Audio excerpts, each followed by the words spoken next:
চট্টগ্রামের সাতকানিয়ায় নবম শ্রেণী পড়ুয়া এক ছাত্রীকে সংঘবদ্ধ ধর্ষণ এবং আরেক ছাত্রীর শ্লীলতাহানির ঘটনায় 4 জনকে গ্রেপ্তার করেছে পুলিশ। বুধবার রাতে উপজেলার সদাহা ইউনিয়নের 3 নম্বর ওয়ার্ডের সিন্ধুপা পাড়ার পাহাড় ও সমতলের বিভিন্ন জায়গা থেকে তাদেরকে গ্রেপ্তার করা হয়।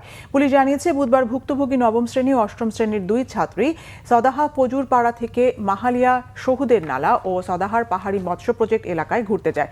সেখান থেকে বিকেলে বাড়ি ফেরার সময় প্রজেক্টে কর্মরত 7 কিশোর শ্রমিক তাদের পাহাড়ে নিয়ে নবম শ্রেণী পড়ুয়া ছাত্রীকে গণধর্ষণ করে। এ সময় অপর ছাত্রীর শ্লীলতাহানি এবং পাহাড়ের অন্য প্রান্তে নিয়ে আটকে রাখে। পুলিশ রাতে অভিযান চালিয়ে স্থানীয় লোকজনের সহায়তায় 2 স্কুল ছাত্রীকে উদ্ধার ও 4 অভিযুক্তকে আটক করে।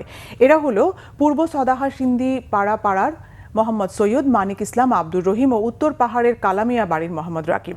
বাকিদের ধরতে পুলিশের অভিযান অব্যাহত রয়েছে।